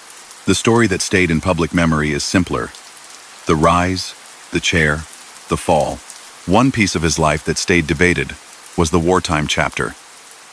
In the months after German submarines appeared off the East Coast, and rumors of sabotage haunted the B's docks, naval intelligence sought reliability. Accounts from agents, labor figures, and later memoirists describe a practical arrangement. Speak to those who controlled the hiring halls, secure their cooperation to guard against fires and accidents that were not accidents, and use the fear they could command for national ends. Lucky Luciano's name often anchors that story because of his pre-war prominence and his contacts across ethnic lines. Meyer Lansky appears in some tellings as a bridge to certain neighborhoods. The Anastasia brothers arrive in those accounts whenever the conversation turns to the peers specifically. Documents are partial. Memories conflict. Still, a reasonable reading says that in a time of emergency, the Navy tolerated and even encouraged help from men it would spend years pursuing afterward. That paradox sits right in the middle of his biography. Another piece that invites caution is his relationship to narcotics policy. The coalition that took shape after the Castellammares War tried to keep certain markets at arm's length because they brought heat too fast and too hot. Gambling and labor rackets were safer. Violence spilled less into the open when money and votes were the goals. The record on Albert suggests he favored that pragmatic approach. He valued predictable revenue over chaotic windfalls and did not want the kind of attention that certain trade brought. That said, in every era, there were associates who flirted with higher-risk markets. The posture of the boss did not guarantee the obedience of every crew. Press and law enforcement sometimes tied his name to broader syndicate policies without particular evidence that he personally sponsored the most volatile lines. Here again, careful readers distinguish the cultural footprint of an entire underworld from a single man's portfolio. If you step back from the individuals and think like the investigators who studied him, a few patterns explain both the durability of his career and the way it ended.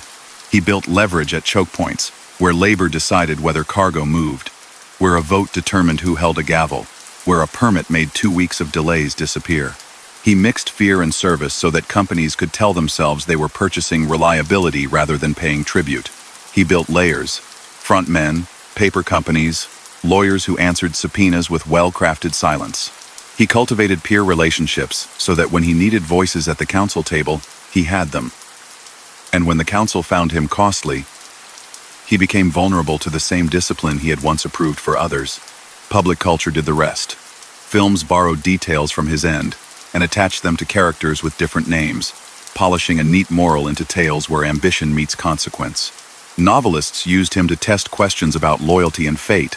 Television collapsed a decade into a single scene man in a chair, towel around his neck, a quiet room filling with echo. These versions, even when they honor the record, make any life simpler than it was. The real story includes false starts, routines, and long meetings, where nothing remarkable happened except a system humming another day. He was a working executive of an informal government. He was many things: immigrant, soldier, union manipulator, enforcer, strategist, and the sum of them made him both powerful and precarious. By the late 1960s, the city around his memory had changed enough that the world he ran would have felt partly unfamiliar had he lived. The harbor's center of gravity shifted to container terminals across the river. Airports grew into major revenue engines. The garment district's rhythms changed with new supply chains. The clubs and casinos that once welcomed winter visitors under conditions he understood now attracted a different set of investors under different rules. The law had new reach, and the files investigators built were thicker and more scientific, filled with wire transcripts and charts that mapped networks like maps. In that environment, someone like him might have built a quieter life, or he might have faced the kind of comprehensive case his successors eventually met. None of this absolves what he did, or what credible sources say he did. Workers who refused to play along lost shifts, and sometimes much more. Business owners paid for peace they should not have had to buy. Reformers risked and sometimes paid the highest price for speaking against entrenched power. Families borrowed from loan offices with terms that came with costs far beyond interest. His gift was to make such a system appear inevitable. His legacy is the reminder that it never island. The dark is kind tonight, a velvet hush rolling down the avenues and over the river. A late bus sighs at a curb, doors folding like a yawn. A baker wipes a counter, lays out flour for the morning. In that soft space, a life like Albert's turns from front-page spectacle to a map of consequences, lines that branch long after the name at their center is gone. The faces at the table changed, but the table stayed, and the rules he enforced still shaped how people moved, paid, and kept silent. When the chair shifted to Carlo, the old neighborhood chorus murmured the same judgment. Safer hands. He reduced the need for public lessons and kept revenue on a steady drip. The waterfront remained a paying spine, if not forever, then for long enough that crews could count on it season after season. The reminders of Albert's presence were everywhere at first. A dispatcher shrugged and used a euphemism every man in the room understood. A foreman looked at a list and made a mark that came from habit as much as instruction. A small bookmaker sealed an envelope with a care he had learned under the last boss. With time, those gestures lost their personal tie to him and simply became the way things were done until the world itself began to change the script. The most powerful editor of that script was a rectangle of steel, the shipping container. It started as an experiment on southern docks, then marched north, then became the new language of trade. In the old system, a ship's belly swarmed with men, hooks, ropes, and crates that could wait in sheds for days. In the new one, a crane lifted sealed boxes like toys, set them on flatbeds, and sent them inland without pause. The old rhythm where a whisper at the right moment could slow a pallet or misplace a crate tightened into a schedule a watch could trust. The levers Albert had pulled most easily started to stiffen, not because anyone beat him in a fight, but because engineering replaced parts of human discretion with machinery and math. The piers that had once been the stage for his power emptied, and across the river, newer terminals grew into kingdoms of their own. It was a quiet revolution, but it cut deep. If the docks rearranged themselves, the city's underworld did too. The man whose influence Albert had resisted found himself in prison by the end of the 1950s on a federal narcotics case that changed the balance. Frank Costello slipped into retirement. The man at the top of the waterfront moved quietly upward and outward. The council adjusted. In those years, someone else's testimony, not tied to Albert but confirming much of what he had represented, shocked American living rooms. A soldier sat up straight in a hearing room and described a structure whose existence many had suspected and a few had denied. He named bosses, explained ranks, and mapped a world that did not appear on any government organizational chart. The story matched what reporters had written in pieces for years. It gave the country a new vocabulary. It reminded everyone that while the barber chair was empty, the institution the man had served was not. You can trace the lines that ran through Albert's career and see them passing into new hands. Gambling remained a low hum behind storefronts and in basements, dependable and discreet. The garment district still demanded clockwork movement of trucks and bundles. Any delay meant money lost, which made the promise of reliability worth paying for. Construction boomed, offering chances to insert small surcharges in large budgets, security, hauling, waste removal, each a door that could be kept open by a quiet friend. Loans with unkind schedules still found customers who had nowhere better to turn. And south, the winter circuit kept its tables and shows lit until politics overturned everything on an island 90 miles from Florida. Havana was part of that circle in Albert's time, a place where the American underworld and the island's business elites met under chandeliers. The links made their friendships, stakes, a sense of what was possible echoed through his circle and beyond. Then 1959 arrived. Uniforms changed, casinos closed, and money fled. The retreat reshaped winter plans from top to bottom. Some investors lost. Others reinvested in Nevada or in quieter rooms elsewhere. For a man like Albert, who had built on the certainty of recurring percentages, such volatility would have confirmed his preference for unions, trucks, and schedules over glamour. He had always favored revenue streams that didn't depend on politicians or the fashion of the moment. In that, at least, the Times validated his instincts. Law enforcement spent those same years learning from every frustration he had left them. The Bi-State Commission on the Harbor kept the pressure on licensing and hiring. The city's special prosecutors looked for patterns rather than headlines. The Federal Bureau hardened into a permanent posture. Squads focused on long cases, analysts who followed bank transfers and corporate shells where once they had chased fast cars and famous bandits. A witness protection program took shape, designed to keep the rare, brave voice alive long enough to finish a sentence on the stand. The idea was simple and hard. Make talking safer. Make silence costlier. And show juries the whole machine, not a single cog. New laws, drafted in that spirit, took years to arrive, and were not written with one man in mind. But anyone reading their final text could see the ghost of cases like his behind the commas. Prosecutors had long complained that they could catch soldiers but never the men who scheduled them. That they could prove single events but not the pattern that made the events make sense. The answer came at the turn of a new decade. A statute that treated continuing criminal enterprise as a crime in itself, one that let the state add up small acts into a large charge and hold leadership responsible for the sum. It was a tool his successors would fear. He did not live to meet it. Much of what the public continued to believe about him after his death rested on a core set of episodes that would not go away. There was the pair of slayings early in his leadership, the veteran he had brought back, accused of selling inside favors, and the brother who followed him into the ground. There was the Union reformer from the late 1930s who refused to be intimidated and then disappeared. His name invoked every time someone asked what courage looked like on the docks. There was the young man in Brooklyn who became a household name for a week after helping police catch a famous robber and then lost his life in the street, a crime that some years later an informant connected to Albert with a story that still draws argument. There was the larger, long-running enforcement program the newspapers had labeled with a word that made it sound like an office with a switchboard. Inside it, according to multiple later accounts, Albert had acted as a senior editor of outcomes. None of these found a courtroom conclusion with his name on a verdict line. All of them settled into the city's memory as pieces of a single figure, a fixer who believed that a certain kind of example saved money. The unresolved questions surrounding his own end continued to collect variations. One account, repeated often, placed the contract in the hands of his successor, with approval from peers who wanted fewer surprises, and assigned the actual work to men from outside his own house, so that the threads would cross as little as possible. Another popular version gave the job to a crew known for nerve and appetite over and a different family men, who were said to have taken bold work before, and who liked to signal their audacity.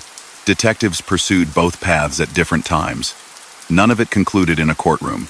Years later, older men would tell younger ones their private favorite, each certain the other versions missed a detail that made everything obvious. In that way, the story became both history and lore. His brother's departure from the scene in the early 1960s closed a chapter. Anthony had been as much a part of the waterfront story as Albert, not by shadow alone but with a public title and a desk in a hall where men signed in for a day's work. His funeral drew a cross-section of the waterfront's world: union officers, old friends who spoke in low tones at the back, rivals whose faces showed calculation more than grief, and workers who came because whatever they thought of him, they understood his importance to the way their own lives had been arranged. With Anthony gone, the last living link between Albert and the daily levers of hiring thinned. The public's picture of Albert stayed remarkably consistent as the years marched. When a paper wanted to talk about labor racketeering and why it mattered, a photograph from 1957 illustrated the point. When a politician needed an example of why a new oversight law should pass, the name surfaced as a reminder of what had been tolerated for too long. When a filmmaker wanted to cue a certain mood, the elegance that hides menace, the polite sentence that means a threat he reached for a scene that resembled a hotel barbershop. Each use simplified him, as uses do. The fine print got lost. His enlistment, the anti-sabotage arrangement on the docks in wartime told in fragments by agents and union men, the cases that failed not only because of fear, but because the state itself had been uncoordinated for so long. There are quieter records that keep his outline honest. Court calendars list days where his presence was required and then canceled. Property deeds show transfers that make sense only if you know the names behind the names. Corporate filings reveal small companies with unobtrusive addresses whose owners knew him well. Union minutes, when they survive, Display votes that look democratic and outcomes that don't. Police blotters show arrests of foot soldiers whose jobs involved night work at the piers and afternoons in club rooms moving envelopes. In those pages, you can see the texture of a life that was less about grand pronouncements than about routines that made money arrive right on time. One reason the cases attached to him didn't end in convictions is as simple as human nature under pressure. A small shop owner who paid his informal fee for years might complain in private and fall silent in public when asked for a sworn statement. A foreman who benefited from a long understanding might remember nothing when a reporter called. A family who lost a son under mysterious circumstances might choose grief over risk. Prosecutors learned this the hard way, then built witnesses out of insiders who needed protection and out of wire recordings that could not be intimidated. That evolution made the next generation of leaders more cautious, less visible, and when finally caught, more vulnerable to a web of evidence that didn't rely on a single trembling voice. You can read his life as a study in what leverage looks like in a city built on moving things. He discovered early that the most valuable spot in any system is the pinch point between demand and fulfillment. A ship waits, a bill ticks up, a phone call fixes everything. A vote is scheduled, a challenger gathers energy, a quiet meeting shifts the turnout. A delivery needs to cross a bridge at rush hour, a permit or a call creates a lane. He made a career at those junctions and dressed it like legitimate service. When people needed him, he answered. When they didn't, but he thought they should, he reminded them. He also knew how to sit in a room.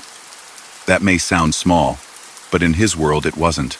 The role required restraint, no boasting, no needless insult, a careful choice of when to raise a voice and when to lower it further. He treated his reputation as a tool, not a trophy. Stories about bursts of fury exist. Others about long, calm explanations exist too. The point is not to pick a single mood and paste it to him. The point is to see a professional who understood that fear, to be useful, must be predictable and rare. That balance kept him paid and kept him alive for decades. It also, in the end, could not save him when the peers who once found him essential decided that his version of order cost them too much. The years after he died brought a long demonstration of that lesson. His successor wore patience like a suit and used it to knit a durable empire out of moving parts that Albert had held together with command. In time, even that patience gave way to the next generation's ambitions, and a house that bore Albert's name for a few years came to bear the name of the man who replaced him. That shift tells you something about how stories work. The loudest act of a life can loom so large that it casts a shadow over the very institution it was meant to define. The family became the Gambino family, not because Albert meant less in the moment, but because time favors those who last the longest.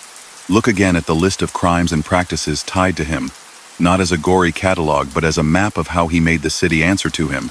Extortion masked as service fees that kept schedules tidy, thefts from cargo, and the insurance scams that made bad luck profitable. Illegal gambling housed in quiet rooms where cash never stopped moving. Loans that carried a built-in threat.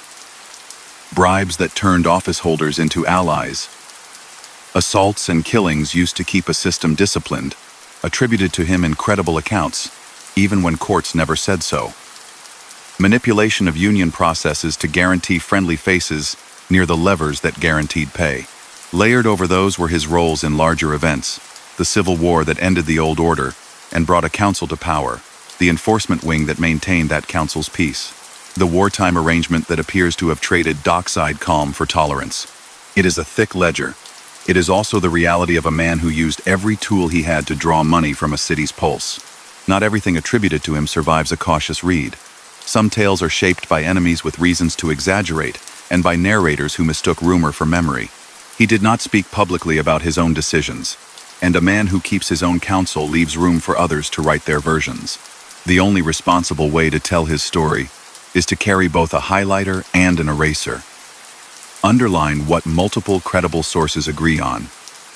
Mark what strong inference makes likely, and rub away what exists, only because it makes a good scene. Even after all that trimming, the picture that remains is formidable. The families who lived on the blocks near the piers saw the costs first.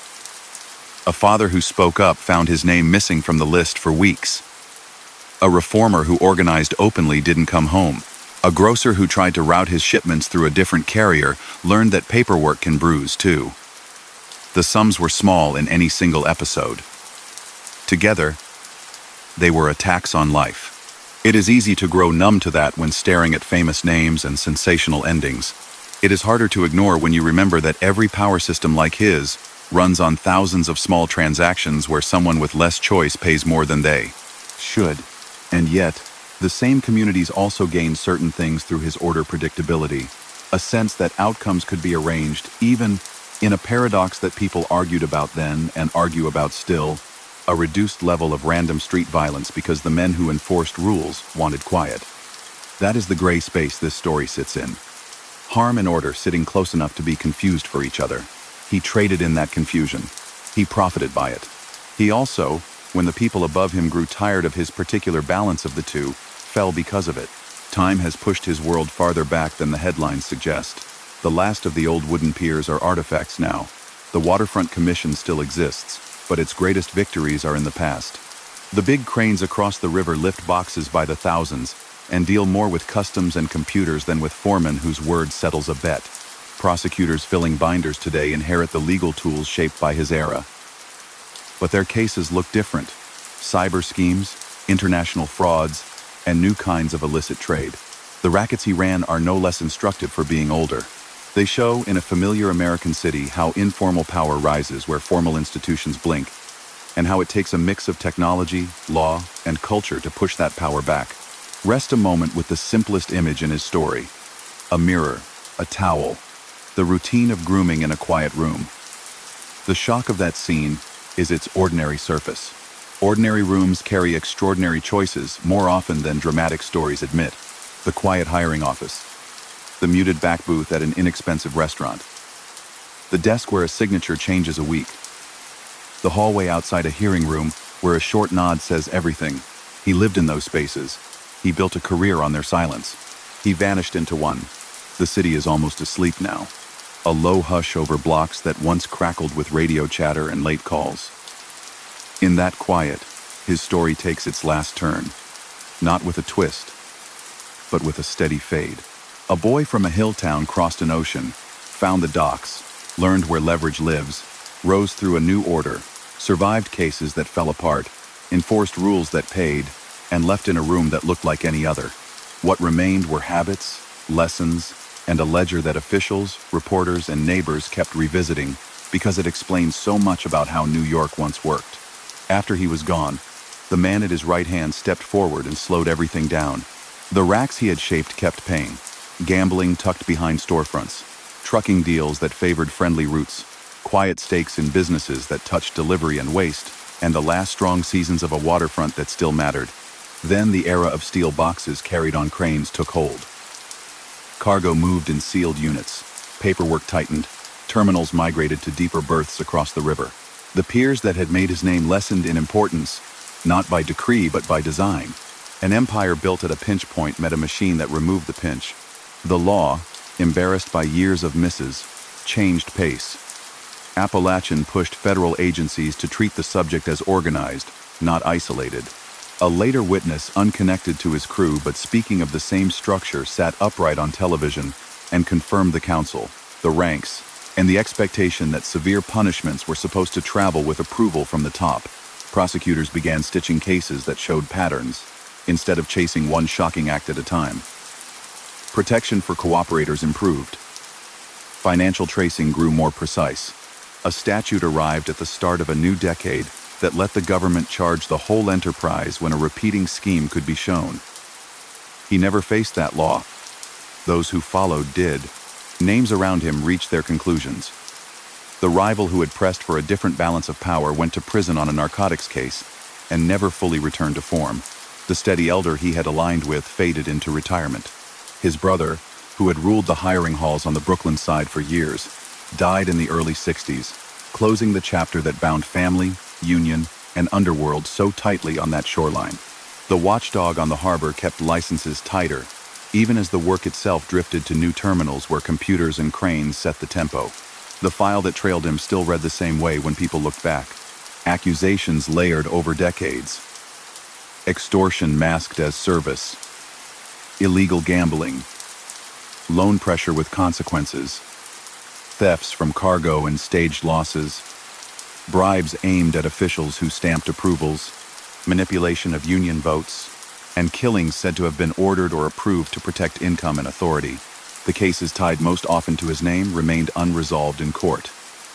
The reformer who vanished during a campaign against corruption on the docks, the veteran insider whose return ended in a street attack, followed by his brother's death, the young citizen whose aid to the police preceded his own killing, and whose case an informant later linked to Albert in a story still debated.